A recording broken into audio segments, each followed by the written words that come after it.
Suresh IAS academy, வெற்றியின் முகவரி.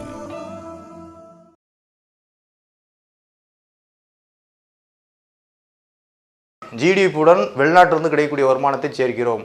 சேர்த்தால் ஜிஎன்பி கிடைக்கிறது. ஜிஎன்பியிலிருந்து இந்த ஆண்டுக்கான தேய்மான மதிப்பை கழிக்கிறோம். சரியா? அப்போ என்ன கிடைக்குது? என்என்பி கிடைக்குது.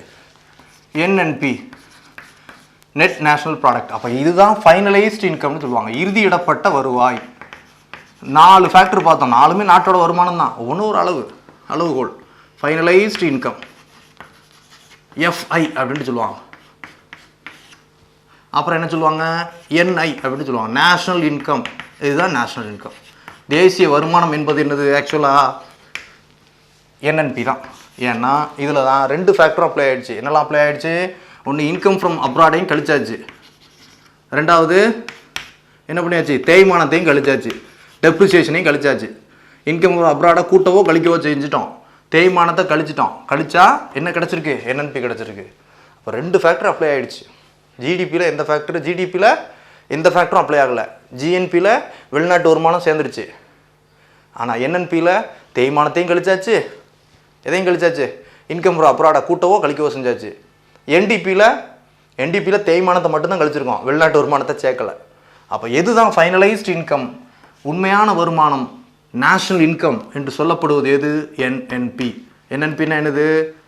நிகர நாட்டு உற்பத்தி, ப்ராடக்ட், நெட் நேஷனல் ப்ராடக்ட். சரியா? என்என்ஐன்னு கூட சொல்லலாம், நான் சொல்கிறேன். நெட் நேஷனல் இன்கம்னு கூட சொல்லலாம். ஏன்னா ப்ராடக்ட்டும் இன்கமும் ஒன்று தான், பெரிய வித்தியாசம் இல்லை. நெட் நேஷனல் ப்ராடக்ட், நிகர நாட்டு உற்பத்தி என்பது வெளிநாட்டு வருமானத்தையும் அஃபெக்ட் பண்ணிடுச்சு. ஜிடிபியோட வெளிநாட்டு வருமானத்தை கூட்டிட்டோம், அப்புறம் தேய்மானத்தை கழிச்சிட்டா என்ன கிடச்சிருச்சு? என்என்பி கிடச்சிருச்சு. இதைத்தான் இறுதியிடப்பட்ட வருவாய், இறுதியிடப்பட்ட வருவாய் அப்படின்ட்டு சொல்லுவாங்க. இடப்பட்ட வருமானம், ஃபைனலைஸ்ட் இன்கம், தேசிய வருமானம், தேசிய வருமானம் அப்படிலாம் எதை சொல்லலாம்? என்என்பியை சொல்லலாம். Finalised income, national income, NI அப்படிலாம் சொல்லுவாங்க. சொல்லப்படக்கூடியது இதுதான், என்என்பியை தான் சொல்லணும். ஏன்னா இதிலிருந்து தான் நம்ம ஒரு விஷயத்தை கண்டுபிடிக்க போகிறோம். என்ன கண்டுபிடிக்க போகிறோம்? தலா வருமானம், per capita income, PCI, per capita income என்று சொல்லக்கூடிய தலா வருமானம் என்னது அப்படின்னா, national income divided by total population. Total population, தேசிய வருமானத்திலிருந்து மொத்த மக்கள் தொகையை வகுக்க கிடைப்பது பெர் கேபிட்டா இன்கம், பிசிஐ. அப்போ பிசிஐனா என்னது? தலா வருமானம். நம்ம நாட்டோட மொத்த வருமானம் எவ்வளோயா? இன்கேஸ் பாருங்கள், நம்ம நாட்டோட மொத்த வருமானம் எக்ஸாம்பிள் ஒரு 130 கோடி அப்படின்னு வைங்க, அதில் ஒரு 260 கோடின்னு வைங்க. நம்ம நாட்டோட மொத்த வருமானம் எவ்வளவு? மொத்த வருமானம் என்னது? என்என்பியில். இப்போ சிம்பிளாக எக்ஸாம்பிளாக பார்த்துருவோமா? ஜிடிபி இப்போ எவ்வளோ கொடுத்துருக்கோம்? என்என்பி 260 கொடுத்துருக்கோம். அப்போ ஜிடிபி ஒரு 300 கோடி. வெளிநாட்டிலிருந்து வருமானத்தை கழிக்கவோ கூட்டவோ செஞ்சிட்டோம், அது ஒரு 20 கோடி வந்துடுது, 30 கோடி வந்துடுது. இன்கம் ஃப்ரம் அப்ராட் நமக்கு மைனஸ் தான், அப்போ அது கழிச்சாச்சு. அப்புறம் டெப்ரிசியேஷன் ஒரு 10 கழிச்சாச்சு, மொத்தம் 260. இப்படி வச்சுக்கோங்க, எக்ஸாம்பிள் பார்த்துக்கோங்க. இன்கம் ஃப்ரம் அப்ராடு 30 கோடி, டெப்ரிசியேஷன் 10 கோடி கழிச்சிட்டா என்டிபி கிடச்சிருக்கு. இது ஜிடிபி 300 கோடி. இன்கம் ஃப்ரம் அப்ராடாக கழிச்சா என்னது? ஜிஎன்பி. ஜிஎன்பி 300ல் 30 கழிச்சா என்ன வந்துடுது? 270 கோடி. தேய்மானத்தை கழிச்சா 10 கோடி, அப்போ 260 கோடி. அப்போ பாருங்கள், ஜிஎன்பி 270, டெப்ரிசியேஷன் 10 கோடியை கழிச்சிடறோம், கழிச்சிட்டா 260. இது என்னது? என்என்பி. எக்ஸாம்பிளுக்காக தான் பார்க்குறோம். சரியா? பாருங்கள், மொத்த உள்நாட்டு உற்பத்தி 300 கோடி, வெளிநாட்டிலிருந்து கிடைக்கக்கூடிய வருமானத்தை கூட்டவோ கழிக்கவோ செய்கிறோம், கழித்தால் கிடைக்கக்கூடியது ஜிஎன்பி. 300ல் 30 கழிச்சா ஜிஎன்பி எவ்வளவு? 270 கோடி. இதில் தேய்மானத்தையும் கழிச்சிடறோம் 10 கோடி, என்என்பி எவ்வளவு? 260 கோடி. இப்படி வச்சுக்கோங்க. அப்போ தலா வருமானம் என்பது, பெர் கேபிட்டா இன்கம் என்பது தேசிய வருமானம். என்என்பி நம்ம எவ்வளோ பார்த்துருக்கோம்? இன்கேஸ் எக்ஸாம்பிளுக்கு 260 கோடி பார்த்துருக்கோம். அப்போ 260 crore divided by total population of our country 130 crore. அப்போ 2 அவ்வளோதான், முடிஞ்சு போச்சு. 130 260 2 கோடி. எக்ஸாம்பிளுக்கு பார்க்குறோம். மொத்த நாட்டு வருமானத்திலிருந்து மொத்த மக்கள் தொகை வகுத்தால் கிடைக்கக்கூடியது தலா வருமானம். நம்ம நாட்டோட மொத்த வருமானம் எவ்வளோயா? 260 கோடி ரூபாய். 260 கோடி ரூபாய். மொத்த மக்கள் தொகை எவ்வளவு? 130 கோடி. டிவைட் பண்ண என்ன கிடைக்குது? 260 கோடி 130 கோடி. அப்போ ஒருத்தருடைய தலா வருமானம் எவ்வளவு? 2 ரூபா. எக்ஸாம்பிள் எடுத்துக்கலாமா? எடுத்துக்கலாம். அப்போ இதான் மீனிங். மொத்த நாடு முழுக்க சேர்ந்து இவ்வளோ சம்பாதிச்சிருக்கோம். அப்போ ஒருத்தருடைய வருமானம் எவ்வளோ ஆவரேஜாக பார்க்குறோமா? அதுதான் இது. மொத்தம் நம்ம நாட்டில் 100 பேர் இருக்கோம். 100 பேரும் சேர்ந்து நம்ம வருமானம் 1000 ரூபா. அப்போ ஒருத்தரோட வருமானம் எவ்வளவு? 1000 டிவைடட் பை 100 எவ்வளவு? 10 ரூபா. அதே மாதிரி தான் மொத்த தேச வருமானம் இதில் தான் பார்க்கணும், என்என்பியில் தான் பார்க்கணும். என்என்பி தான் ஃபைனலைஸ்ட் இன்கம், என்என்பி தான் நேஷனல் இன்கம். என்என்பியை மொத்த மக்கள் தொகையால் வகுக்கிறோம். தலா வருமானம் என்பது ஒவ்வொருத்தருடைய வருமானம் எவ்வளவு? மொத்த தேசம் சேர்ந்து இவ்வளோ சம்பாதிச்சிருக்கு. அப்போ என்னோட வருமானம் எவ்வளவு ஆவரேஜா? இந்தியாவில் உள்ள ஒரு தனிநபருடைய சராசரி வருமானம் எவ்வளவு? அதான் தலா வருமானம், per capita income. Per capita income equal to national income divided by total population. National இன்கம்னா என்ன பார்த்தோம்? என்என்பி. என்என்பி எவ்வளவு? 260 கோடி. எக்ஸாம்பிளுக்கு தான் சொல்கிறேன். அப்போ எக்ஸாம்பிளுக்கு 260 கோடி. எவ்வளோ மக்கள் இருக்கோம்? 130 கோடி பேர் இருக்கோம். அப்போ 260 டிவைட் பை 130 எவ்வளவு? 2. ஒருவர் சராசரியாக 2 ரூபாய் சம்பாதிக்கிறார் அப்படின்ட்டு அர்த்தம். இதுதான் என்னது? Per capita income. இதுக்கு எது யூஸ் ஆகுது? என்என்பி தான் யூஸ் ஆகுது. காரணம் அதுதான் ஃபைனலைஸ்ட் இன்கம். அப்போ முடிஞ்சு போச்சு. 4 ஃபேக்டரையும் பார்த்தாச்சு. இன்கேஸ் உள்நாட்டில் உற்பத்தி செய்யப்பட்ட மொத்த பொருட்குடை மதிப்பு 300 கோடி ஜிடிபி. வெளிநாட்டிலிருந்து கிடைக்கக்கூடிய வருமானத்தை கூட்டவோ கழிக்கவோ செய்கிறோம். நமக்கு 30 ரூபா மைனஸ் தான் வருது. இன்கம் ஃப்ரம் அப்ராடு 30 ரூபா. கழிச்சா ஜிஎன்பி என்ன கிடைக்குது? 270. அப்புறம் தேய்மானத்துக்கும் உள்ளாக்குறோம், டெப்ரிசியேஷனை பார்க்குறோம். மெஷினுக்கு இதுக்கெல்லாம் டெப்ரிசியேஷன் போடுறோம். அது ஒரு 10 கோடி. எவ்வளவு? அப்போ 260. 260 தான் ஃபைனலைஸ்ட் இன்கம். சரியா? இன்னொன்று என்டிபி தேவையில்லை, ரொம்ப முக்கியம் கிடையாது. ஜிடிபியிலேருந்து தேய்மானத்தை மட்டும் கழிச்சா என்டிபி வருது. இங்கே இது. அப்போ என்என்பி தான் ஃபைனலைஸ்ட் இன்கம். நேஷ்னல் இன்கம் என்பது என்என்பி தான். NNP divided by total population equal to per capita income, தலா வருமானம். மொத்த தேசம்னு சேர்ந்து இவ்வளோ சம்பாதிக்கிறோம். இப்போ ஒருவருடைய சம்பாத்தியம் எவ்வளவு கண்டுபிடிச்சிடலாமா? கண்டுபிடிச்சிடலாம். இந்த கான்செப்ட் பேர் தான் பெர் கேபிட்டா இன்கம் அப்படின்ட்டு பேர். இந்த தேய்மானன்றது கம்பெனிக்குன்னு மட்டும் இல்லை, எக்ஸாம்பிளுக்காக தான் மெஷினரியை சொல்கிறேன். நிறைய விஷயங்கள் இருக்குது. அரசாங்கத்துக்கே வருமானம் வருது. ஆனால் அரசாங்கம் தேய்மான செலவுகள் பண்ணாக வேண்டியிருக்கு. அரசாங்கம் வரிகள் இதெல்லாம் போட்டு வருமானம் வந்துட்டுருக்கு. ஆனால் அது அமைத்த சாலைகள் 10 ஆண்டுகளில் பழசாயிருது. புதுசாக சாலை போடணும். அரசுக்கு செலவு இருக்கா? அரசு கம்பெனி இன்கேஸ் நெய்வேலி என்எல்சியே போடுறாங்க. நெய்வேலி லிக்னைட் கார்பரேஷன் ஒரு பிளான்ட்டு. அவங்களுக்கு வருமானம் வரத்தான் செய்யுது. ஆனால் அதுக்கான செலவுகளும் பண்ண வேண்டியிருக்கா? அந்த பகுதிக்கு சாலைகள் போடணும், அந்த ஃபேக்ட்ரியை மெயின்டைன் பண்ணணும்.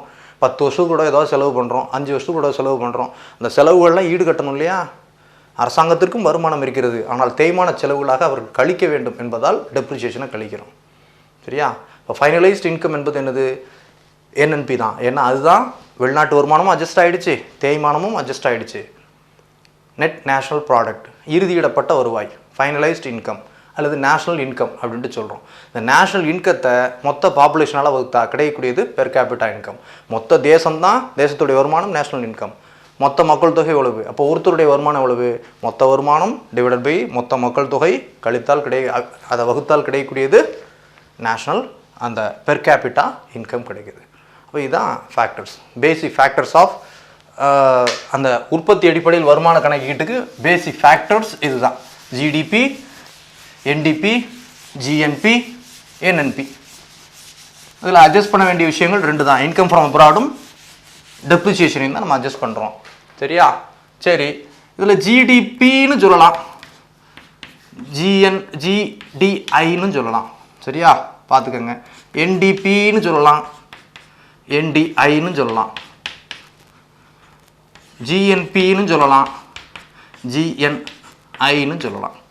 என்என்பி அப்படின்ட்டு சொல்லலாம், என்என்ஐ அப்படின்ட்டு சொல்லலாம். ஆனால் என்ன, இங்கே பி போடுறோம், இங்கே ஐயில் போடுறோம். ப்ரொடக்ஷன் அடிப்படையில் கணக்கிடுவதால் நாம் ஜிடிபி அப்படின்ற டெர்மினாலஜி யூஸ் பண்ணுறோம். அமெரிக்கா இன்கம் அடிப்படையில் கணக்கிடுறதால ஜிடிஐ அப்படின்ற டெர்மினாலஜி யூஸ் பண்ணுறாங்க. வருமான அடிப்படையில் கணக்கிடும் நாடுகள் ஜிடிஐ அப்படின்ற டெர்மினாலஜி யூஸ் பண்ணுறாங்க. உற்பத்தி அடிப்படையில் கணக்கிடக்கூடிய நாடுகள் ஜிடிபி அப்படின்ட்டு யூஸ் பண்ணுறாங்க. நம்ம ரெண்டையும் தான் யூஸ் பண்ணுறோம். ப்ரொடக்ஷனையும் கணக்கு பண்ணுறோம், இன்கத்தையும் கணக்கு பண்ணுறோம். தேவைக்கு தகுந்தாற்போல் கணக்கு பண்ணிக்கிறோம். சர்வீஸ் செக்டாருக்கு இன்கம் அடிப்படையில் கணக்கிடுறோம்.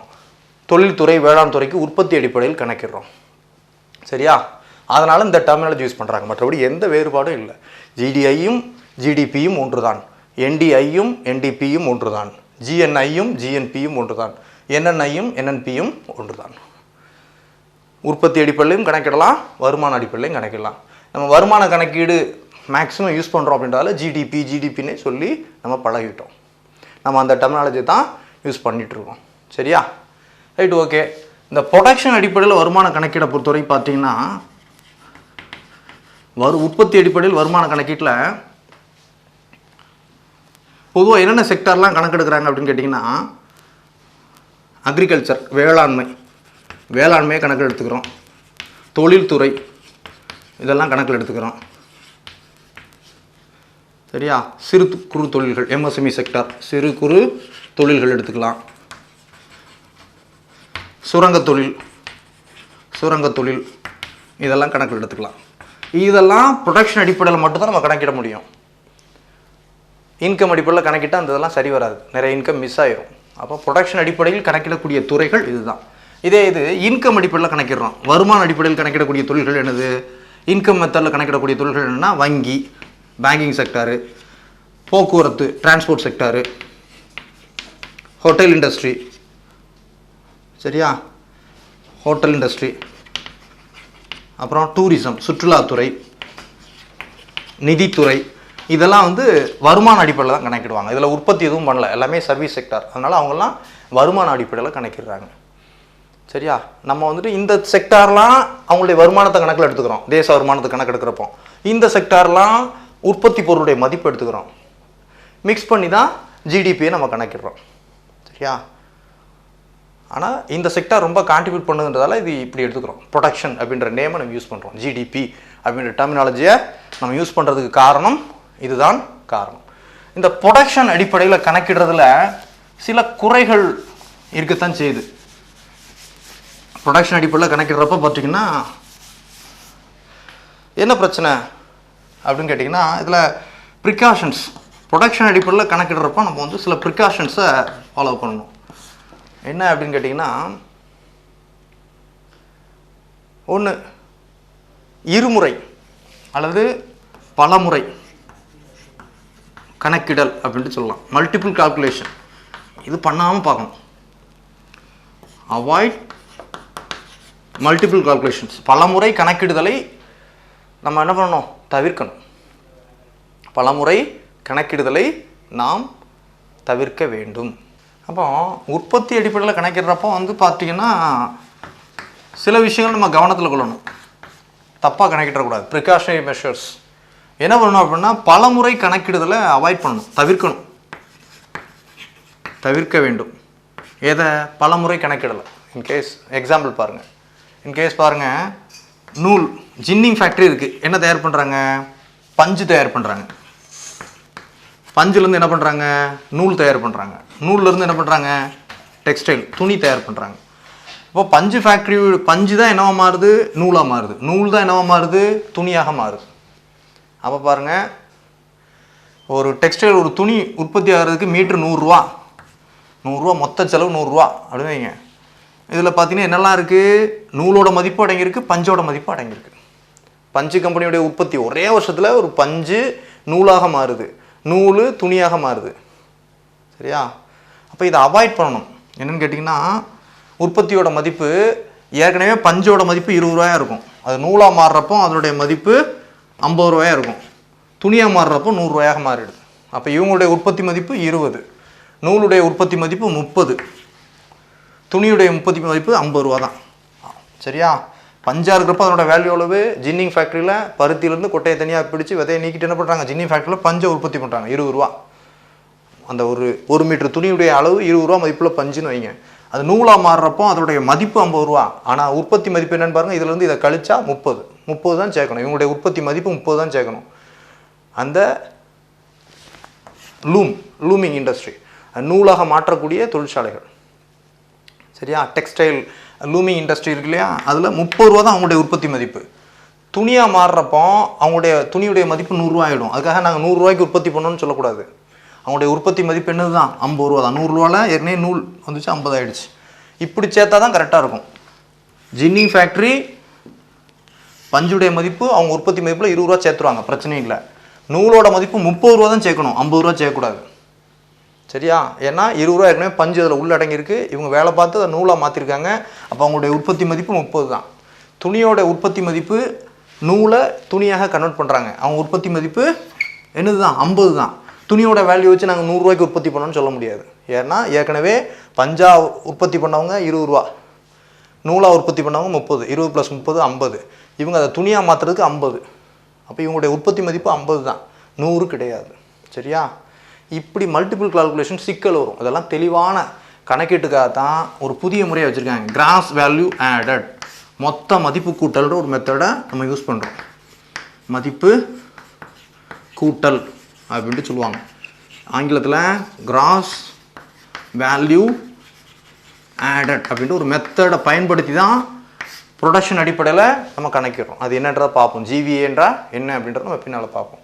அதாவது ப்ரொடக்ஷன் உற்பத்தி முறையில் கணக்கிடுறப்போ இப்படி மல்டிபிள் கால்குலேஷன் வந்துடும். இன்கேஸ் ஒரு காரே எடுங்க, ஹூண்டாய் கார் நம்ம பார்த்தோமா, ஹூண்டாய் கார் கம்பெனியில் அந்த காருடைய மொத்த உற்பத்தி, மொத்த மதிப்பு, ஒரு காரோட மதிப்பு 5 லட்சம் அப்படின்னு பார்த்தோம். இந்த ஃபினான்ஷியல் இயர்லாம் உற்பத்தி ஆயிருக்கு. அந்த ஹூண்டாய் கம்பெனிலேயே இந்த காரில் டயர் ஒரு கம்பெனி உற்பத்தி பண்ணியிருப்பாங்க, எம்ஆர்எஃப்ஓ அப்போலோவோ உற்பத்தி பண்ணியிருப்பாங்க. சரியா? பிரேக் இண்டியா அவங்க உற்பத்தி பண்ணியிருப்பாங்க. எல்லாம் சேர்ந்து தான் காராக மாறுது. இந்த வருஷம் தான் அந்த டயர் உற்பத்தி ஆகிருக்கு, இந்த வருஷம் தான் அந்த பிரேக் உற்பத்தி ஆகிருக்கு, இந்த வருஷம் தான் அந்த காரும் அசம்பிள் ஆகிருக்கு.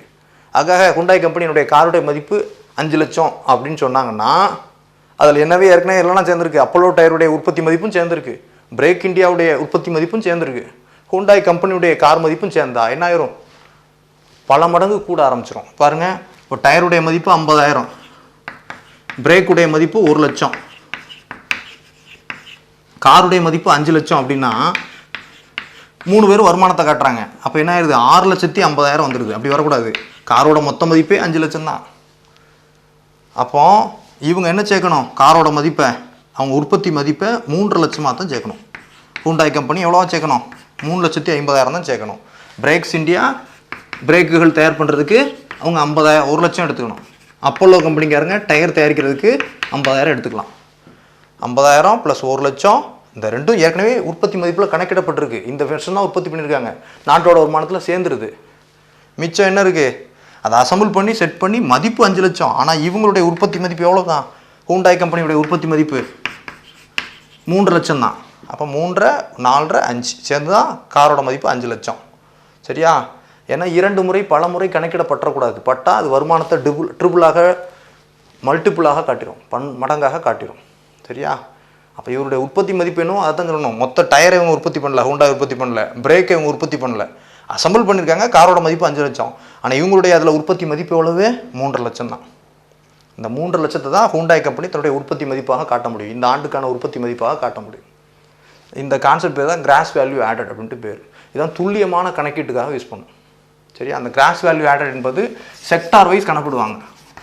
இந்தியாவில் உள்ள உற்பத்தி துறைகளை மொத்தம் ஒரு 11 செக்டார்ஸாக பிரிச்சிருக்காங்க. 11 செக்டாரையும் இப்படி தான் கணக்கு பண்ணுறாங்க. பண்ணி தான் வருமானத்தை செக்ரிகேட் பண்ணி உற்பத்தி மதிப்பை செக்ரிகேட் பண்ணுறாங்க. சரியா? டெக்ஸ்டைல் இண்டஸ்ட்ரியில் ஜவுளி தொழிற்சாலை, அந்த டெக்ஸ்டைல் யூனிட் மட்டுமே எங்களுடைய உற்பத்தி மதிப்பு 100 ரூபான்னு சொல்ல முடியாது. காரணம் ஏற்கனவே அதில் பஞ்சு கம்பெனியுடைய உற்பத்தி மதிப்பு இருக்குது, நூல் தயாரித்த கம்பெனியுடைய உற்பத்தி மதிப்பு இருக்குது. பஞ்சு தயாரித்தவங்க 20 ரூபா உற்பத்தி மதிப்பு, நூல் தயாரித்தவங்க உற்பத்தி மதிப்பு 30 ரூபா, இவங்களுடைய உற்பத்தி மதிப்பு 50. 50 + 30 + 20 சேர்ந்து தான் 100 ரூபா துணியோட மதிப்பு. சரியா? மொத்த துணி இவங்களே தயாரிக்கலை, துணி கம்பெனியே தயாரிக்கலை. இதுதான் விஷயம். அப்போ பலமுறை கணக்கிடல் என்பது அவாய்ட் செய்யப்பட வேண்டிய ஒன்று. இதில் உற்பத்தி கணக்கிடுறப்போ அடுத்ததான் சொந்த பயன்பாட்டுக்கு சேர்க்கணும், ப்ளஸ் பண்ணணும். சொந்த பயன்பாட்டுக்கு உற்பத்தி பண்ணுவாங்க, அதை கணக்கில் சேர்க்கணும்.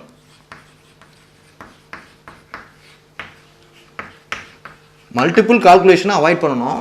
சொந்த பயன்பாட்டுக்கு உற்பத்தி பண்ணுறத கணக்கில் சேர்க்கணும், ஆட் பண்ணணும். இன்கேஸ் பாருங்கள், விவசாயி தான் தேவைக்காக உற்பத்தி பண்ணுறாரு, அதாவது அது விற்கலை, தனக்காக உற்பத்தி பண்ணுறாரு. ஆனாலும் அதுவும் தேசிய வருமானத்தில் சேர்க்கணும். ஆனால் நம்ம அது சேர்க்க மாட்டாங்க, இதெல்லாம் மிஸ் ஆயிடுது. அதனால் இந்த மாதிரி உற்பத்தி அடிப்படையில் கணக்கிறப்போ இந்த விஷயத்தெல்லாம் பார்க்கணும். இன்கேஸ் ஒரு நெசவாளி தனக்கான ட்ரெஸ்ஸை அவரே நெசவு பண்ணுறாரு, போட்டுக்கிறாரு, அப்போ அது வந்து நாட்டு வருமானத்தில் சேரலாமா? சேரணும். ஆனால் இவங்க கணக்கில் கொண்டு வர மாட்டாங்க. அவர் விற்றா தான் கணக்கில் கொண்டு வர மாதிரி நம்ம கணக்கீடு இருக்குது. அப்போ சொந்த உபயோகத்திற்கான பயன்பாடுகளும் இந்த உற்பத்தி அடிப்படையில் கணக்கிடுறப்போ வருமானத்தில் சேர்க்கணும், தேசிய வருமானத்தில் சேர்க்கணும். வேறு என்ன விஷயம்? மூணாவது விஷயம் என்ன அப்படின்னு கேட்டிங்கன்னா, இருமுறை விற்பது. இருமுறை விற்பனை சேர்க்கக்கூடாது, தவிர்க்கணும், அவாய்ட் பண்ணணும். அதாவது என்னன்னு கேட்டிங்கன்னா, செகண்ட் சேல்ஸ் இது ஓன் யூஸ். செகண்ட் சேல்ஸ் என்னன்னு கேட்டிங்கன்னா, இப்போ காரு உற்பத்தி மதிப்பு ஹூண்டாய் கம்பெனி காரு 5 லட்சம். ஃபர்ஸ்ட் ஓனர் வச்சுருக்காரு, ஒரு 5 வருஷம் வச்சுருக்காரு, ரெண்டாவது வித்துடுறாரு. சரியா? அது உற்பத்தி மதிப்பில் சேருமானா சேராது. உற்பத்தி செய்யப்பட்டது ஒரு தடவை தான். இந்த மாதிரி நிறைய செகண்ட் சேல்ஸ்லாம் ஆகிட்டு இருக்கு. காரு, பைக்கு, ஃபோனு எல்லாமே செகண்ட் சேல்ஸ் வருது இல்லையா? இந்த இரண்டாம் முறை விற்பனையானது உற்பத்தி மதிப்பில் சேர்க்கப்படக்கூடாது, அவாய்ட் செய்யப்படணும். To be avoid. That is second sales not to be included in GDP. அதே போன்று for own use producers to be include செய்யப்படணும், உற்பத்தி மதிப்பில் சேர்க்கணும். அதே மாதிரி ப்ரொடக்ஷன், பல முறை கணக்கிடுதலை அவாய்ட் பண்ணணும். சரியா? பல முறை கணக்கிடுதல் அவாய்ட்னா, பஞ்சு உற்பத்திக்கான மதிப்பு, நூல் உற்பத்திக்கான மதிப்பு தனித்தனியாக தான் சேர்க்கணும். நம்ம வந்து இது அதுலேயும் சேர்ந்துருச்சு அப்படின்னா உற்பத்தி மதிப்பு ரொம்ப கூடிரும். நம்ம பார்த்த மாதிரி 20 + 30 + 50 அப்படின்ற பேட்டர்னில் தான் இருக்கணும். 20 + 50 70 + 100னா 170 ஆயிரும். அது தவறான மெத்தட். புரியுதா? சரி, ஓகே. அப்போ உற்பத்தி முறையில் கணக்கிடும்போது நாம் கவனத்தில் கொள்ள வேண்டிய விஷயங்கள் இதெல்லாம் கணக்கிடணும். பல முறை கணக்கிடுதலை தவிர்க்கணும், மல்டிபிள் கால்குலேஷனை அவாய்ட் பண்ணணும். ஸோ சொந்த பயன்பாட்டுக்கு உற்பத்தி பண்ணுறதை சேர்க்கணும், உற்பத்தியில் சேர்க்கணும். அதே சமயம் இருமுறை விற்பனை பண்ணுறதை சேர்க்கக்கூடாது. சரியா? செகண்ட் சேல்ஸ் உள்ளதெல்லாம் ஜிடிபியில் சேர்த்துக்கிட்டே போகக்கூடாது. இதெல்லாம் நம்ம கவனமாக கொள்ள வேண்டிய விஷயங்கள் அப்படின்ட்டு உற்பத்தி முறையில் நம்ம பார்க்குறோம். பொதுவாக பார்த்திங்கன்னா விவசாயத்திலலாம் பார்த்திங்கன்னா ஒரு 64 வகையான பொருட்களை சேர்க்குறாங்க. உற்பத்தி முறையில் பார்க்கறதுல வேளாண்மை அக்ரிகல்ச்சர் செக்டாரில் ஒரு 64 வகையான பயிர்கள் அதனுடைய உற்பத்தி மதிப்பை தேசிய வருமானத்தில் கணக்கிடுறாங்க. ஜிடிபி கணக்கிடுறப்போ விவசாயம் அக்ரிகல்ச்சர் செக்டாரை பொறுத்த வரைக்கும் 64 வகையான பயிர்களை கணக்கிடுறாங்க. 64 வகை பயிர்களுடைய உற்பத்தி மதிப்பையாக கணக்கிட முடியும். இன்கேஸ் ஒரு பயிர் எடுத்துக்கோங்க, 100 மூட்டை, சரி, 10 மூட்டை அரிசி, ஒரு மூட்டையோட விலை 1000 ரூபா. அப்போ என்னாச்சு? 10,000 ரூபா. இதான் உற்பத்தி மதிப்புன்னு வைங்க. சரியா? 10 மூட்டை அரிசி 10 மூட்டை விலை 1000 ரூபா. அப்போ என்னாச்சு? ஒரு மூட்டையோட விலை 1000னா 10,000 ஆச்சு. இதான் உற்பத்தின்னு வைங்க. இதில் அதுக்காக விவசாயியுடைய வருமானத்தில் சேர்த்த முடியுமா 10,000மோ? ஒரு விவசாயி பாடுபட்டு 10 மூடை அரிசியை அல்லது 10 மூடை நெல்லை உற்பத்தி செய்திருக்கிறார் அப்படின்னா அதனுடைய மதிப்பு 10,000. விவசாயியுடைய வருமானம் 10,000 சொல்ல முடியுமா? சொல்ல முடியாது. அந்த 10,000க்கு அவர் என்னெல்லாம் செலவு பண்ணியிருக்காரு? உரம் கம்பெனியோட வருமானம் அதில் சேரும். 1000 ரூபா இன்க்ரீடியன்ஸ், உரத்துடைய மதிப்பு உள்ளே சேர்ந்துருக்கு. வேறு கலைக்கல்வியுடைய மதிப்பு சேர்ந்துருக்கு. சரியா? இதெல்லாம் கழிச்சு பாருங்கள். அப்போ மீதி 8,500 தான் அவருடைய வருமானமாக இருக்கும். செலவு இவ்வளோ பண்ணியிருக்காரு, உரத்துக்கு இவ்வளோ செலவு பண்ணியிருக்காரு, கலைக்கு இவ்வளோ செலவு பண்ணியிருக்காரு, மிச்சம் அவ்வளோ எவ்வளோ தான்? 8,500 தான் வருமானம். இப்படி தான் சேர்க்கறது ஒன்று எக்ஸாம்பிளுக்கு. சரியா? இதெல்லாம் உர கம்பெனியுடைய வருமானத்துக்கு போயிடும், இது கலைக்கூலி கம்பெனியுடைய வருமானத்துக்கு போயிடும். இன்னும் நிறைய செலவுகள், உள்ளீட்டு செலவுகள் நிறைய இருக்குது. அப்போ ஒட்டுமொத்த 10,000 உற்பத்தி செய்யப்பட்ட 10,000 மதிப்பிலான நெல்லும் அவருடைய உற்பத்தி மதிப்பு ஆகாது. அதில் உர கம்பெனியுடைய உற்பத்தி மதிப்பு இருக்குது, பூச்சிக்கொல்லி மருந்து கம்பெனியுடைய உற்பத்தி மதிப்பு இருக்குது, தொழிலாளிகளுடைய கூலி இருக்குது. அதெல்லாம் போக மிச்சம் என்ன கிடைக்கோ அதான் விவசாயியுடைய உற்பத்தி மதிப்பு. இப்படி தான் கணக்கிடணும். இதுதான் GVA concept, cross value added concept. நம்ம அதை பார்ப்போம். அப்போ இப்படி தான் கணக்கிடுறாங்க. ஓகே. அப்போ உற்பத்தி அடிப்படையில் வருமான கணக்கீடு, இதுதான் உற்பத்தி அடிப்படையில் கணக்கீடு. இன்கமும் எக்ஸ்பெண்டிச்சரும் ஈஸி தான். உற்பத்தி பார்த்தா அது ரொம்ப சிம்பிள், அதை அப்படியே பார்த்துட்டு போயிடலாம். அதுக்கு முன்னால் உற்பத்தி அடிப்படையில் வருமான கணக்கீடை நாம் பார்க்கும்போது 2 ஃபேக்டர் நம்ம ஞாபகம் வச்சுக்கணும். ஒன்று காஸ்ட் ஃபேக்டர், அடுத்ததான் ப்ரைஸ் ஃபேக்டர். இந்த 2 ஃபேக்டரையும் கணக்கில் கொண்டு தான் ஒரு நாட்டுடைய வருமானத்தை கணக்கிடணும். National income based on cost factor and price factor. இது என்னன்னு சொல்கிறேன் பாருங்கள். ஒன்று காஸ்ட் ஃபேக்டர் முதல்ல பார்ப்போம். காஸ்ட் ஃபேக்டர், காஸ்ட்னா என்னது? விலை. சரியா? காஸ்ட் ஃபேக்டர் விலை என்ன சேர்க்குறோம்? இப்போ உற்பத்தி பொருளுடைய மதிப்பை தான் நாட்டு வருமானத்தில் சேர்க்குறோம் அப்படின்னு பார்த்தோம். காஸ்ட் ஃபேக்டர்னால் என்னென்னா, காஸ்ட் ஃபேக்டரில் ரெண்டு விஷயங்கள் இருக்குது. Factor cost, market cost. சிம்பிளாக பார்த்துக்கோங்க. ஃபேக்டர் காஸ்ட்னா காரணி விலை, மார்க்கெட் காஸ்ட்னா சந்தை விலை. நாட்டு வருமானத்தை கணக்கில் எடுக்கிறோம் பார்த்தீங்களா? நாட்டு வருமானத்தை கணக்கில் எடுப்போம். உற்பத்தி பொருளுடைய மதிப்பை கணக்கில் கொள்ளும்போது நம்ம என்ன பண்ணுறோம்? ஃபேக்டர் காஸ்ட் காரணி விலையை கணக்கில் எடுக்கிறோமா, அல்லது நேஷ்னல் இன்கத்தை கணக்கிடுறப்போ, அல்லது ஜிடிபியை கணக்கில் எடுக்கிறப்போ நம்ம இதை யூஸ் பண்ண போகிறோமா, இதை யூஸ் பண்ண போகிறோமா? ஃபார் எக்ஸாம்பிள் பாருங்கள், இந்த ஆண்டு உற்பத்தி செய்யப்பட்ட ஹூண்டாய் கம்பெனி கார்கள் 100 கார்களுடைய மதிப்பு ஃபேக்ட்ரியில் எவ்வளவு, உற்பத்திக்கு எவ்வளோ செலவாயிருக்கு? இன்கேஸ் பாருங்கள், உற்பத்திக்கு எவ்வளோ செலவாயிருக்கு? 5 லட்சம் ஆயிருக்கு. 100 கார்கள் 100 × 5 50 கோடி. இந்த 50 கோடி தேசிய வருமானத்தில் சேருமா, அல்லது மார்க்கெட் காஸ்ட்? சந்தையில் அந்த காரை எவ்வளோ விற்கிறாங்க? 6 லட்சத்துக்கு விற்கிறாங்க. அப்போ 100 × 6 60 கோடி கணக்கில் சேருமா? இதுதான் விஷயம். நம்ம வருமானத்தை கணக்கில் எடுக்கிறப்போ காரணி விலை, அதாவது உற்பத்தி விலையை எடுக்கணுமா, உற்பத்தி விலை ஃபேக்ட்ரி ப்ரைஸ் சொல்கிறோம் இல்லையா, மார்க்கெட் ப்ரைஸ். ஒரு கார் அந்த ஷோரூமில் அந்த ஃபேக்ட்ரிக்குள்ளே உற்பத்தி செய்கிறப்போ அதோடைய மொத்த மதிப்பு 5 லட்சம் ஆயிடுது. சரியா? 5 லட்சம் ஆயிடுது. அதே இது ஷோரூமில் வந்து நிப்பாட்டுறப்போ 6 லட்சம் ஆயிடுது. நம்ம எதை வருமானத்தில் சேர்க்கணும்? 100 × 5 லட்சம் 50 கோடி சேர்க்கணுமா, அல்லது 100 × 6 லட்சம் 60 கோடி சேர்க்கணுமா? எதை நம்ம கணக்கில் சேர்க்கறது? 50 கோடியாக சேர்க்கவா, 60 கோடியாக சேர்க்கவா?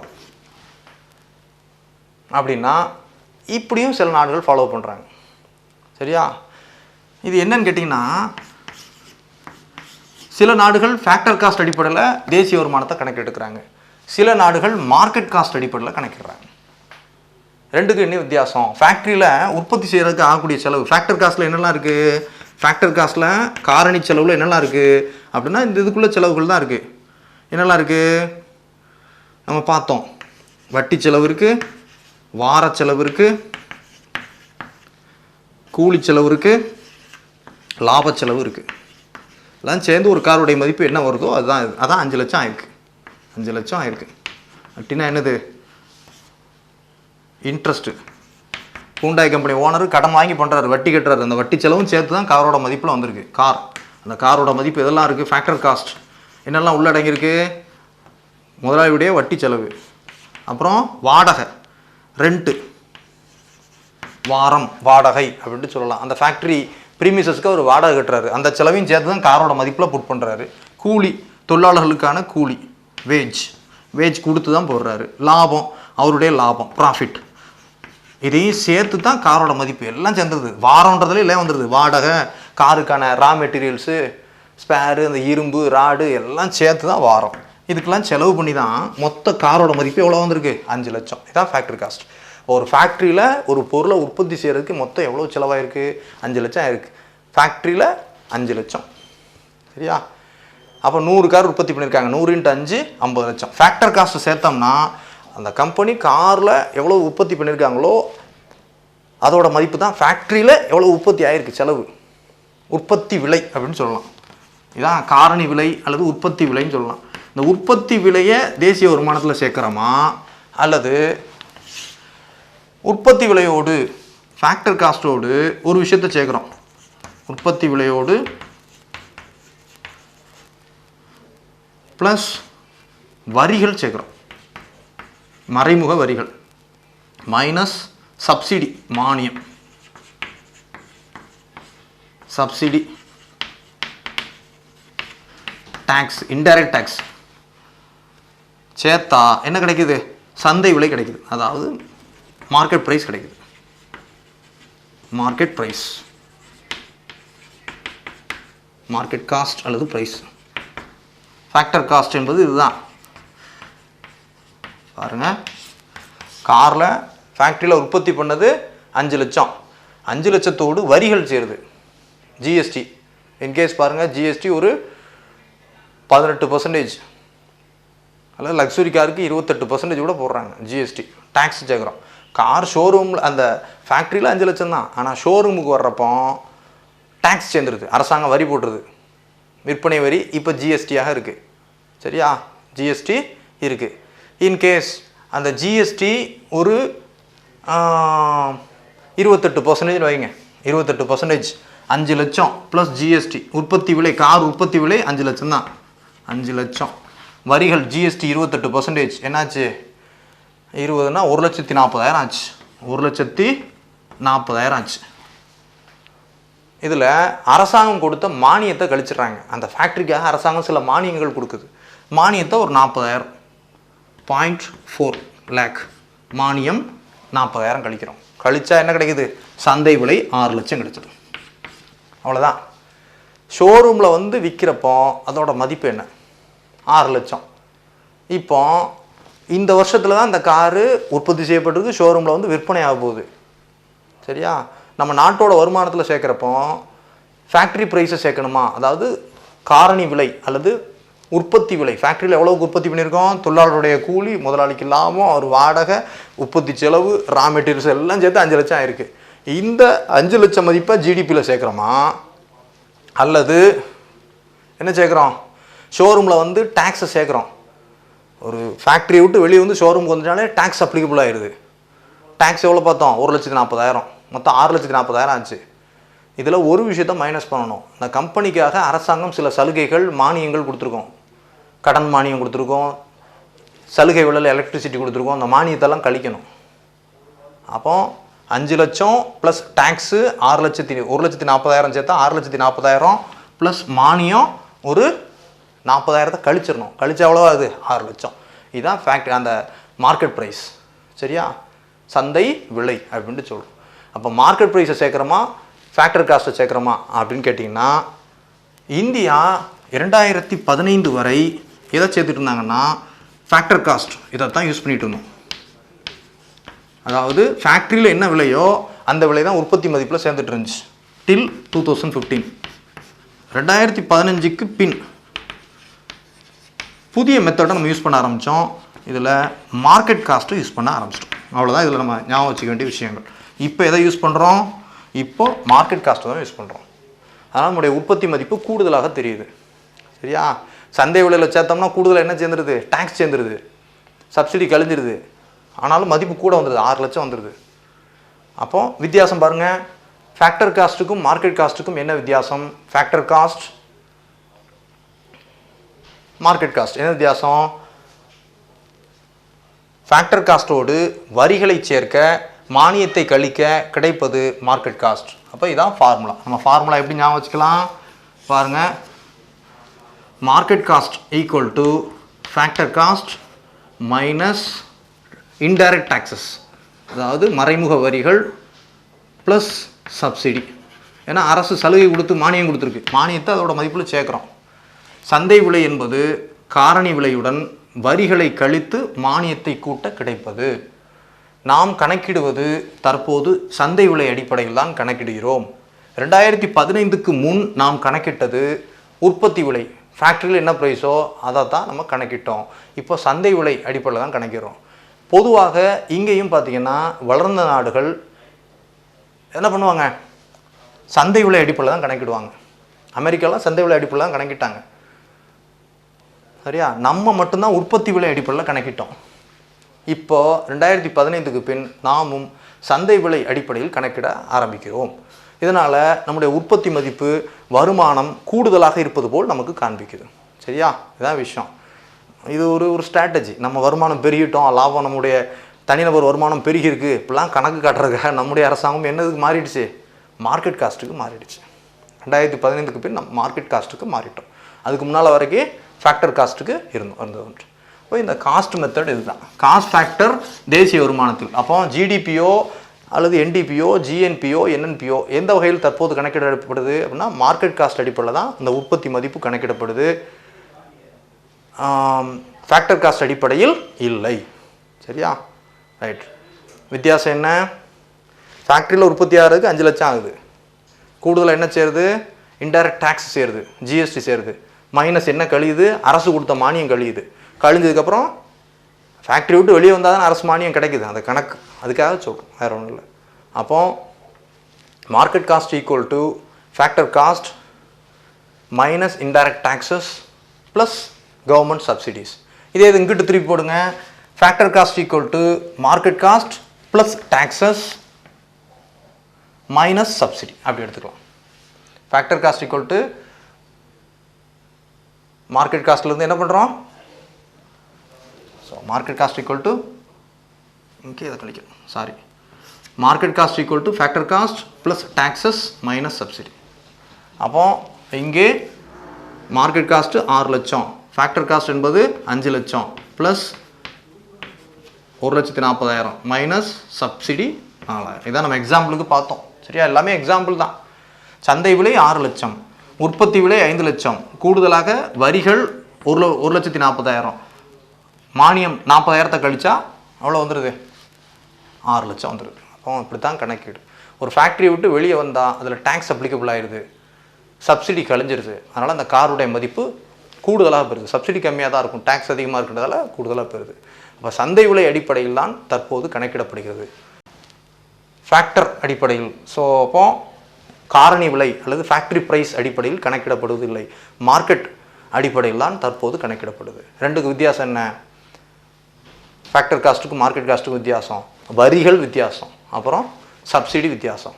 ஃபேக்டர் காஸ்ட்டோடு வரிகளை கூட்டுறோம், சப்சிடியை கழிக்கிறோம், கழிச்சா ஃபேக்டர் காஸ்ட்டோடு வரிகளை கூட்டுகிறோம், சப்சிடியை கழிக்கிறோம், கிடைப்பது மார்க்கெட் காஸ்ட். சரியா? இதுக்கு பேர் என்னது?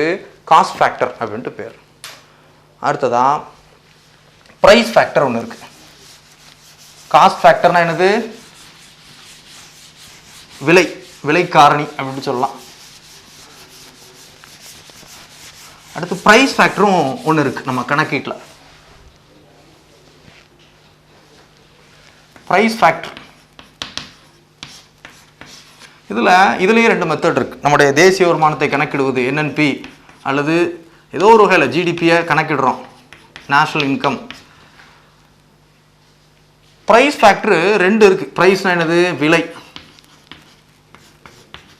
இதில் எந்த மெத்தடை நம்ம யூஸ் பண்ணுறோம்? இதுதான் இங்கே கேள்வி. ப்ரைஸ் ஃபேக்டர் என்னெல்லாம் இருக்குது அப்படின்னு கேட்டிங்கன்னா, கரண்ட் ப்ரைஸ், கான்ஸ்டன்ட் ப்ரைஸ் அப்படின்ட்டு 2 இருக்குது.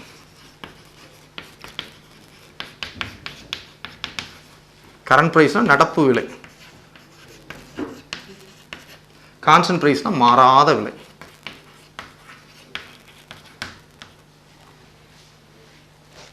சரியா? கரண்ட் ப்ரைஸ்னா நடப்பு விலை, கான்ஸ்டன்ட் ப்ரைஸ்னா மாறாத விலை. இதில் நம்ம எதை யூஸ் பண்ணுறோம் அப்படின்னு கேட்டிங்கன்னா, நம்ம இதை யூஸ் பண்ணுறோம். நம்ம தொடக்க காலத்துலேருந்தே கான்ஸ்டன்ட் ப்ரைஸ் தான் யூஸ் பண்ணுறோம். இந்தியாவில் வருமான கணக்கீட்டுக்கு எது யூஸ் ஆகுது? கான்ஸ்டன்ட் ப்ரைஸ் தான் யூஸ் ஆகுது. இப்போ ரெண்டுக்கு என்ன வித்தியாசம்? தேசிய வருமானத்தை கணக்கிடுவதில், நேஷனல் இன்கத்தை கணக்கிடுவதில் நம்ம எதில் கணக்கிடுறோம் அப்படின்னா கான்ஸ்டன்ட் ப்ரைஸில் மாறாத விலை அடிப்படையில் கணக்கிடுறோம், நடப்பு விலை அடிப்படையில் கணக்கிடுவது இல்லை. ப்ரைஸ் ஃபேக்டரை யூஸ் பண்ண வச்சுல நம்ம மாறாத விலையை கணக்கிடுறோம். அப்படின்னா என்ன சார் அப்படின்னு கேட்டிங்கன்னா, இதுக்கு ஒரு ஃபார்முலா. கான்ஸ்டன்ட் ப்ரைஸ்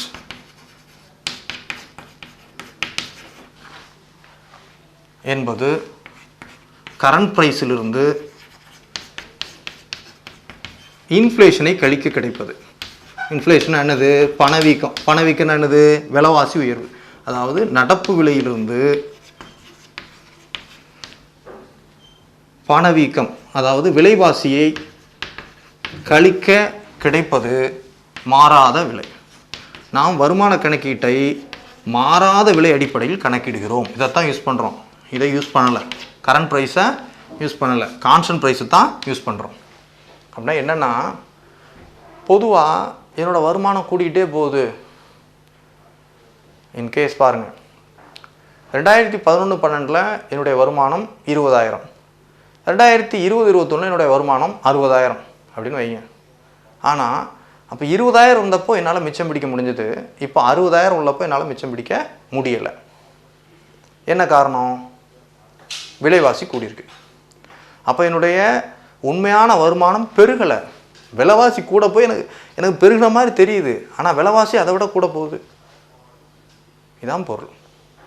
அப்போது என்னன்னு பாருங்கள், கான்ஸ்டன்ட் ப்ரைஸ் மாறாத விலை என்பது நடப்பு விலையிலிருந்து பணவீக்கத்தை கழிக்க கிடைப்பது.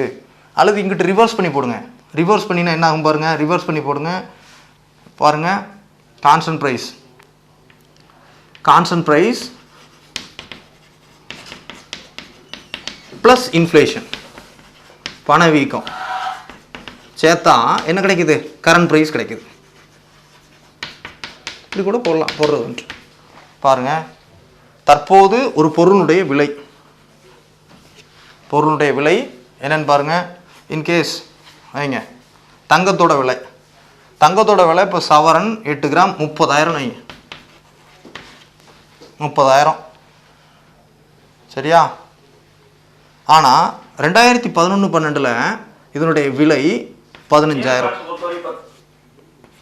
இல்லை, ஒரு 18,000 வைங்க. 18,000.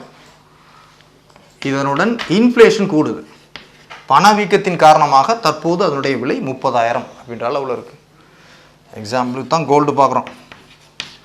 கான்ஸ்டன்ட் ப்ரைஸ் அப்படின்னு என்னென்னு கேட்டிங்கன்னா, பணத்தினுடைய மதிப்பை ஒரு நிலையாண்ட ஆண்டை ஃபிக்ஸ் பண்ணிடுவாங்க. ஒரு பேஸ் இயர் அப்படின்ட்டு ஃபிக்ஸ் பண்ணுவாங்க. கான்ஸ்டன்ட் ப்ரைஸ்னு கேட்டிங்கன்னா ஒரு பேஸ் இயர், அடிப்படை ஆண்டுன்னு ஒன்று எடுத்துப்பாங்க. Base year. தற்போது இந்தியாவுக்கு பேஸ் இயர் என்னன்னு கேட்டிங்கன்னா 2011-12. இது முக்கியமானது, கேட்பாங்க. இதை எப்போ அனௌன்ஸ் பண்ணாங்கன்னா 2015 ஜனவரியில் அனௌன்ஸ் பண்ணியிருக்காங்க. நம்ம என்ன கணக்கிடுறோம்? மாறாத விலை அடிப்படையில் கணக்கிடுகிறோம். மாறாத விலை கணக்கிடுறப்போ அதற்கு பேஸ் இயர்னு ஒன்று எடுத்துப்பாங்க. அடிப்படை ஆண்டு அப்படின்ட்டு ஒன்று எடுத்துப்பாங்க. சரியா? அடிப்படை ஆண்டு இந்தியாவுக்கு என்னது? 2011-12. 2011-12 ஒரு பொருளுடைய மதிப்பை வச்சுக்கிட்டு, சரியா, அதனுடைய விலை மதிப்பீட்டை வைத்துக்கொண்டு அதனுடன் பணவீக்கத்தை சேர்க்க கிடைப்பது நடப்பு விலை. பாருங்கள், 2011-12 தங்கத்தோட விலை 18,000 தான். ஆனால் இப்போ ஒன்றுது 30,000. அப்போது 2011-12 என்ன சேர்ந்துருக்கு? விலைவாசி, பண வீக்கம் கூடியிருக்கு, பணத்தோட மதிப்பு குறைஞ்சிருக்குன்னு அர்த்தம். அப்போ அதனால் விலைவாசி கூடுது. தற்போதைய விலை 30,000 அப்படின்ட்டு அர்த்தம். தற்போதைய விலை என்னது? 30,000 அப்படின்ட்டு அர்த்தம். அப்போ மாறாத விலையுடன் பணவீக்கத்தை சேர்க்க கிடைப்பது நடப்பு விலை. அல்லது நடப்பு விலையிலிருந்து பணவீக்கத்தை கழிக்க கிடைப்பது என்னது? மாறாத விலை. Current price minus inflation equal to constant price. Current price minus inflation equal to constant price. இங்கே என்ன பண்ணுறோம்? நம்ம கரண்ட் ப்ரைஸ் அங்கிட்ட வச்சுட்டு இன்ஃப்ளேஷன் இங்கே கொண்டு வந்துடுறோம். அப்போ constant price plus inflation equal to current price. இப்படியும் எடுத்துக்கலாம். விஷயம் என்னன்னு கேட்டிங்கன்னா, என்னுடைய வருமானம் பெருகிட்டே இருக்குன்னு சொல்லி சந்தோஷமாக போகலாம். ஆனால் உண்மையான வருமானம் பெருகிருக்கா அப்படின்னா இல்லை. விலைவாசி உயர்வின் காரணமாக நம்முடைய வருமானம் பெருகியது போன்று தோன்றுது. 2011-12 ஒரு தோசையோட விலை 5 ரூபாய் தான். இப்போ ஒரு தோசையோட விலை 20 ரூபா அல்லது 30 ரூபா. நல்ல ஹோட்டல்னா, ஸ்பெஷல் வெஜிடேரியன் ஹோட்டல் அப்படின்னா 60 ரூபா 70 ரூபா போடுவாங்க. போடுறது உயர்தர சைவ உணவகம் அப்படின்னு போட்டால் 70 ரூபா. அப்போ வருமானம் 20,000 இருந்தாலும் நம்மால் மிச்சம் பிடிக்க முடிந்தது. ஆனால் இப்போது 60,000 இருந்தாலும் நம்மால் மிச்சம் பிடிக்க முடியலை. காரணம் பணவீக்கம், விலைவாசி உயர்வு. அப்போ உண்மையிலே உன்னுடைய வருமானம் கூடியிருக்கா இல்லையா அப்படின்னு கணக்கிட்டான். பார்த்தீங்கன்னா கூடலை, சும்மா போலியாக கூடியிருக்கு. விலைவாசி உயர்வின் காரணமாக நம்முடைய வருமானம் கூடுதலாக இருப்பது போல் தோற்றம் அளிக்கிறது. அப்போ அதனால தான் கரண்ட் ப்ரைஸ்ன்றது சும்மா கம்மி தான். 60,000 வருமானம் அப்படின்றது சும்மா டம்மி. உண்மையான நம்முடைய வருமானம் என்னன்னு கேட்டிங்கன்னா 20,000 தான். 40,000 இன்ஃப்ளேஷன் சேர்ந்துருக்கு. அதனால் பார்த்தீங்கன்னா நம்முடைய வருமானம் கூடுதலாக இருப்பது போல் தோற்றம் அளிக்குது. உண்மையாக ஒருவருடைய வருமானம் என்பது 20,000. அப்போ அதைத்தான் நம்ம வருமான கணக்கீட்டுக்கு எடுத்துக்கணும் அப்படின்ட்டு ஒரு பேஸ் இயரை ஃபிக்ஸ் பண்ணுறாங்க. அடிப்படை ஆண்டு நிர்ணயம் செய்யப்படுது. அந்த அடிப்படை ஆண்டை அரசாங்கம் ஒவ்வொரு காலகட்டத்திலும் மாற்றி அமைக்கும் விலைவாசி குறியீட்டின் அடிப்படையில்.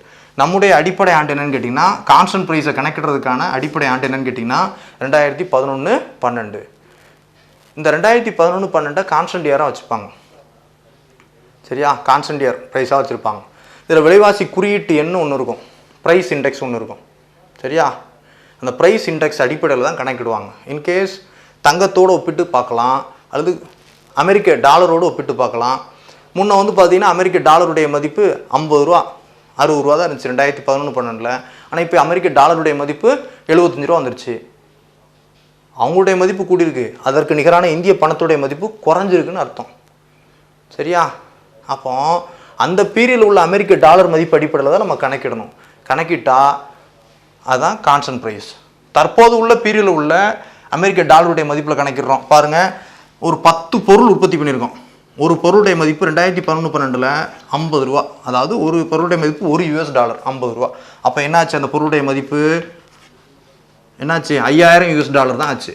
அதே இது தற்போது அதனுடைய மதிப்பு என்னன்னு கேட்டிங்கன்னா கரண்ட் ப்ரைஸில் 75 ரூபா $1. அதே 10 பொருள் இப்போ உற்பத்தி பண்ணுறோம் அப்படின்னா 10 × 75 7500 அப்படின்ட்டு வருது. இந்திய ரூபா மதிப்புக்கு 7500. $1 50 ரூபா. அப்போ 5000 ரூபா. கான்ஸ்டன்ட் ப்ரைஸில் அந்த உற்பத்தி பொருளுடைய மதிப்பு என்னது? 5000 தான். கரண்ட் ப்ரைஸில் அந்த பொருளுடைய உற்பத்தி மதிப்பு என்னது? 7500. 2500 என்பது என்ன? பணவீக்கம். இந்த 2500 என்னது? பணவீக்கம்னு அர்த்தம். அப்போ இந்திய பணத்திற்கு நிலையான மதிப்பு இல்லை. இந்திய பணம் என்பது ஒரு ஃப்ளோட்டிங் கரன்சியாகத்தான் இருக்குது. சரியா? ஃபிக்ஸ்டு கரன்சியாக இல்லை, ஹீட்டட் கரன்சி அப்படின்ட்டு சொல்லுவாங்க. ஹீட்டட் கரன்சினா அதனுடைய மதிப்பு ஏற்ற இறக்கங்கள் நிறைந்ததாக தான் இருக்குது, அல்லது குறைஞ்சிக்கிட்டே இருக்குதுன்னு அர்த்தம். இந்திய பணத்துடைய மதிப்பு குறைஞ்சிக்கிட்டே இருக்குது. காரணம், இந்தியாவில் விலைவாசி உயர்வு அதிகமாக இருக்குது. அமெரிக்கா போன்ற பணவீக்கம்னா என்னது? விலைவாசி உயர்வு. அதுவும் நம்ம தனியாக ஒரு செக்மெண்ட்டில் பார்க்கணும். பொதுவாக பார்த்தீங்கன்னா வளர்ந்த நாடுகளில் இன்ஃப்ளேஷன் வந்து பார்த்தீங்கன்னா 2லேருந்து 2.5% தான் விலைவாசி உயர்வு இருக்கும். ஆனால் இந்தியா போன்ற நாடுகளில் 8லேருந்து 12% வரைக்கும் விலைவாசி உயர்வு. போன வருஷம் 100 ரூபா இருக்குன்னா இந்த வருஷம் 112 ரூபா வந்துடுது பொருளோட மதிப்பு. 12% இன்ஃப்ளேஷன். அப்போ பணவீக்கம், விலைவாசி கூட்டிகிட்டே இருக்குது. வருமானம் பெருகி எந்த யூஸ் இருக்குது? அப்போ உண்மையிலே வருமானம் பெருகிருக்கா? உண்மையிலே வருமானம் பெருகலை. அப்போ அதுக்காக தான் என்ன பண்ணுறாங்கன்னா இந்த கான்ஸ்டன்ட் ப்ரைஸ் அப்படின்ற டெர்மினாலஜியை யூஸ் பண்ணுறாங்க. 2011-12 யூஎஸ் டாலருடைய மதிப்பு 50 ரூபா. இப்போ யூஎஸ் டாலருடைய மதிப்பு 75 ரூபா. அந்த 25 ரூபா என்னது? இந்திய பணத்தினுடைய மதிப்பு குறைந்ததால், இந்தியாவில் விலைவாசி கூடியதால் வந்தது. அப்போ 25 ரூபா கூடியிருக்கு. சரியா? அப்போ கான்ஸ்டன்ட் ப்ரைஸ்னால் 50 ரூபாயை தான் கணக்கெடுக்கணும். ஒரு யூஎஸ் டாலர் 50 ரூபா. 2011-12 10 பொருள் உற்பத்தி பண்ணியிருக்கோம். ஒரு பொருளுடைய மதிப்பு $1. அப்போ 10 × 50 என்னாச்சு? 5000 ரூபா ஆச்சு. தற்போது ஒரு யூஎஸ் டாலர் வந்து 75 ரூபா. அப்போ 10 × 10 பொருளை உற்பத்தி பண்ணுறோம். 10 × 75 7500 ரூபா. ஒரு பொருளுடைய மதிப்பு $1. சரியா? ஞாபகம் வச்சுக்கோங்க, ஒரு பொருளுடைய மதிப்பு $1. 2011-12 10 பொருளை உற்பத்தி பண்ணுறோம். 2011-12 ஒரு $1 மதிப்பு 50 ரூபா. அப்போ 10 × 50 5000 ரூபா. தற்போது 2020-21 ஒரு $1 மதிப்பு 75 ரூபா. அதே 10 பொருளை உற்பத்தி பண்ணுறோம். அதனுடைய விலை என்னது? 7500 ரூபா. அப்போ என்ன அர்த்தம்? கரண்ட் ப்ரைஸ் 7500, ஆனால் கான்ஸ்டன்ட் ப்ரைஸ் 5000. உண்மையான மதிப்பு என்னது? உண்மையான நம்முடைய வருமானம் என்னது? 5000 தான். 2500 என்னது? இன்ஃப்ளேஷன். இன்ஃப்ளேஷன் காரணமாக நம்முடைய பொருளுடைய மதிப்பு கூடியதாக தெரிகிறது. சரியா? அப்போ அது சும்மா. ரியல் இன்கம் என்பது கான்ஸ்டன்ட் ப்ரைஸ் தான். ரியல் இன்கம் என்பது என்னது? கான்ஸ்டன்ட் ப்ரைஸ் தான். மாறாத விலை. மாறாத விலை அடிப்படையில் ஒரு நாட்டின் வருமான கணக்கீடு தான் உண்மையான கணக்கீடு. ஸோ நம்ம மாறாத விலை கணக்கீட்டை தான் யூஸ் பண்ணுறோம். சரியா? அங்கே ஃபேக்டர் காஸ்ட், மார்க்கெட் காஸ்ட், தொடக்கம் வரைக்கும் ஃபேக்டர் காஸ்ட் இருந்துச்சு 2015 வரைக்கும். 2015 பின்னால் மார்க்கெட் காஸ்ட்டை யூஸ் பண்ண ஆரம்பித்தோம். ஆனால் இங்கே தொடக்கத்திலிருந்து இப்போது வரை 1949 வருமான கணக்கீட்டை இந்தியா மேற்கொள்ள ஆரம்பிக்குது.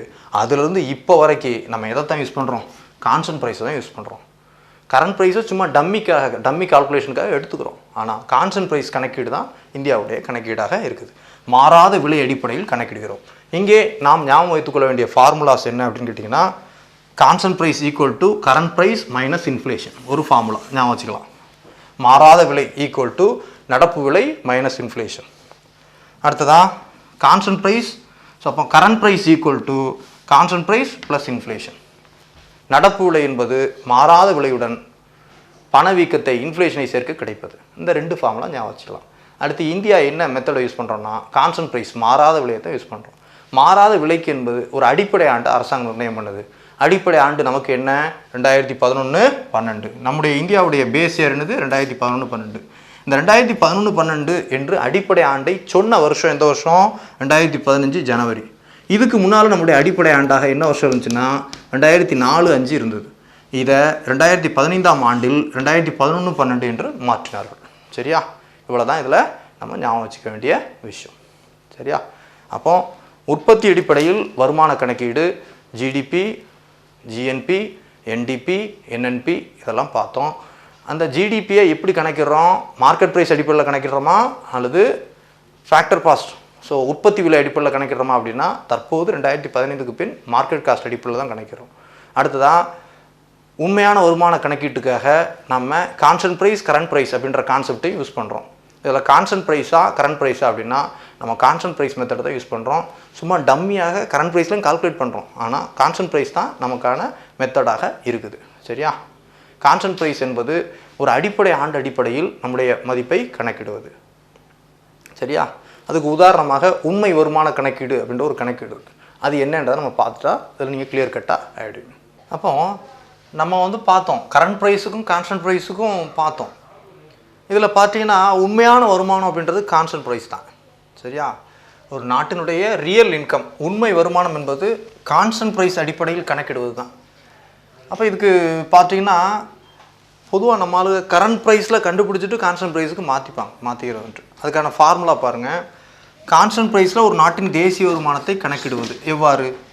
National income at constant price equal to national income at current price divided by P1 divided by P0. இதுதான் ஃபார்முலா. சரியா? ஃபார்முலா என்ன? ஒரு நாட்டின் வருமானத்தை மாறாத விலையில் கணக்கிடுவது எவ்வாறு?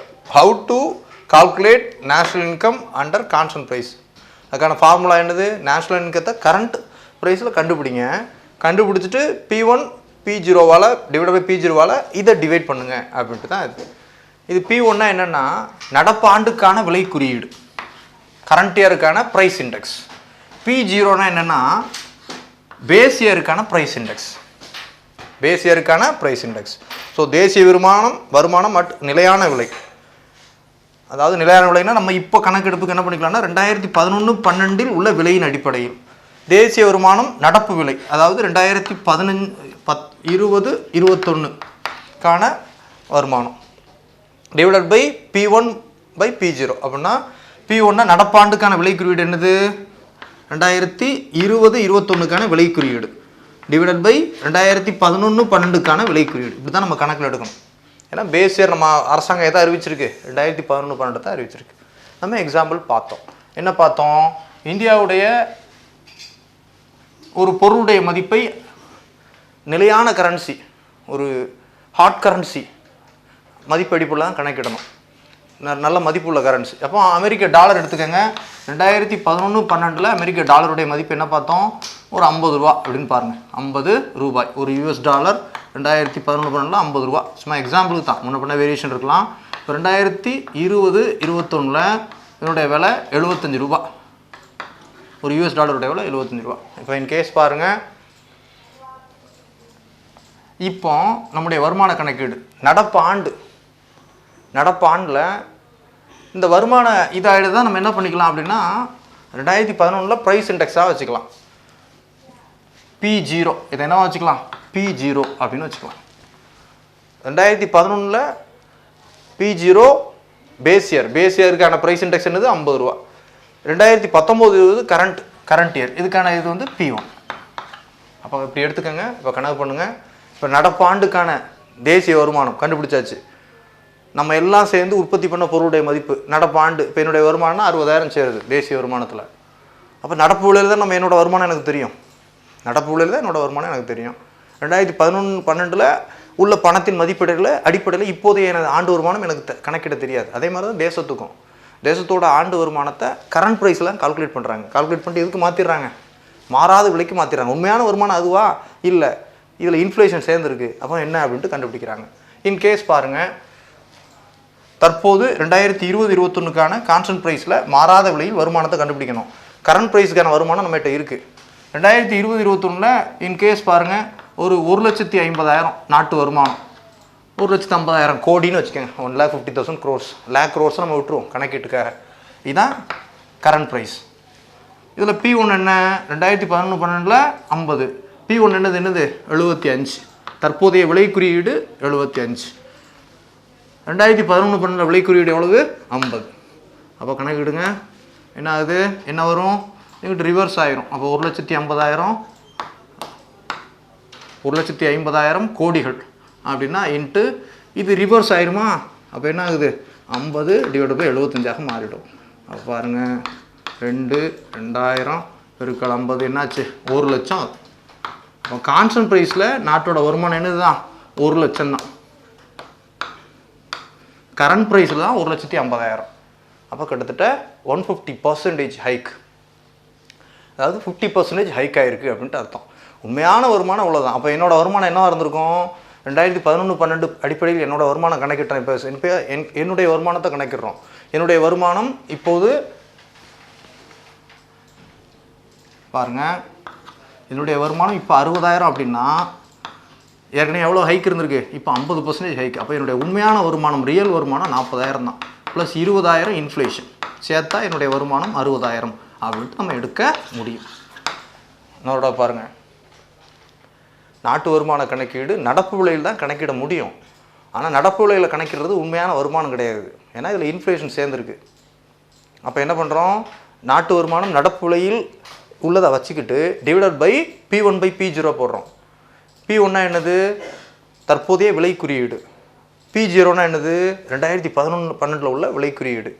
தற்போதைய விலை குறியீடு என்பது ஒரு பொருளுடைய மதிப்பு தற்போது $க்கு நிகராக கணக்கிடப்படுது. தற்போது ஒரு $, எவ்வளவு, 75 ரூபா. 2011 $, எவ்வளவு, 50 ரூபா. அப்போ பாருங்கள், தற்போது எவ்வளவு மதிப்புள்ள பொருட்கள் உற்பத்தி செய்யப்பட்டிருக்கு, 1,50,000 மதிப்புள்ள பொருட்கள் உற்பத்தி செய்யப்பட்டிருக்கு. Divided by P1/P0. இங்கே கொண்டு வர்றப்போ என்ன ஆயிடுது, இது ரிவர்ஸ் ஆகிடுது, 50 / 75. அப்போ மதிப்பு எவ்வளவு, 1,00,000. அப்போ மாறாத விலையில் நாட்டின் தேசிய வருமானம் 1,00,000. ஆனால் நடப்பு விலையில் நாட்டின் தேசிய வருமானம் 1,50,000. அப்போ எவ்வளவு கூடியிருக்கு, 50% ஹைக் ஆகிருக்கு. சரியா. அப்போ இன்கேஸ் என்னுடைய எக்ஸாம்பிள் எடுத்துட்டிங்கன்னா, தற்போது என்னுடைய வருமானம் 60,000 எடுத்துக்கிட்டோம்னா 50% என்ன இருக்குது, கூடியிருக்கு. அப்போ ஏற்கனவே என்னுடைய வருமானம் என்னவாக இருந்திருக்கலாம், 40,000 இருந்திருக்கலாம். 20,000 இன்ஃப்ளேஷன். உண்மையான என்னுடைய வருமானம் 40,000 தான், 60,000 இல்லை. காரணம் என்ன சேர்ந்துருக்கு, இன்ஃப்ளேஷன் சேர்ந்துருக்கு, பணவீக்கம் சேர்ந்துருக்கு. என்ன பார்த்தோம் இல்லையா, மாறாத விலையுடன் பணவீக்கத்தை கூட்ட கிடைப்பது நடப்பு விலை. மாறாத விலையில் என்னுடைய வருமானம், கான்ஸ்டன்ட் ப்ரைஸில் என்னுடைய வருமானம் 40,000, இன்ஃப்ளேஷன் 20,000 சேருது. அப்போ என்னுடைய வருமானம் எவ்வளவு, 60,000. அதே மாதிரி தான் நாட்டு வருமானம். மாறாத விலையில் ஒரு எடுத்துக்காட்டுக்காக வருமானம் தெரியலை, நடப்பு விலையில் தான் தெரியுது. நடப்பு விலையில் வருமானம் 1,50,000 டிவைடட் பை P1/P0 போட்டோம்னா 1,00,000 வருது எக்ஸாம்பிளுக்கு. அப்போ என்ன அர்த்தம், மாறாத விலையில் வருமானம் குறைவாக இருக்கிறது, 1,00,000 தான் வருமானம், 50,000 பணவீக்கத்தின் காரணமாக கூடியிருக்கிறது.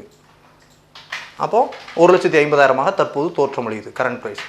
இதெல்லாம் பார்த்தீங்கன்னா வருமானத்தை குறைத்து காட்டக்கூடிய ஒரு முறை. பொதுவாக வளர்ந்த நாடுகள் நடப்பு விலையில் மட்டும்தான் வருமானத்தை கணக்கீடு பண்ணுவாங்க. அமெரிக்கா போன்ற வளர்ந்த நாடுகள், இந்தியா போன்ற வளரும் நாடுகள், ஏழை நாடுகள் மாறாத விலையில் கணக்கிடுறாங்க. காரணம் நான் ஏற்கனவே சொன்னேன், காரணம் பணவீக்கம் அதிகமாக இருக்கிறது, விலைவாசி கூடிக்கிட்டே இருக்குது. பொதுவாக வளரும் பொருளாதாரங்கள், டெவலப்பிங் நேஷன்ஸை பொறுத்தவரைக்கும் வளரும் பொருளாதாரங்களில் இன்ஃப்ளேஷனுடைய அளவு கூட தான் செய்யும்.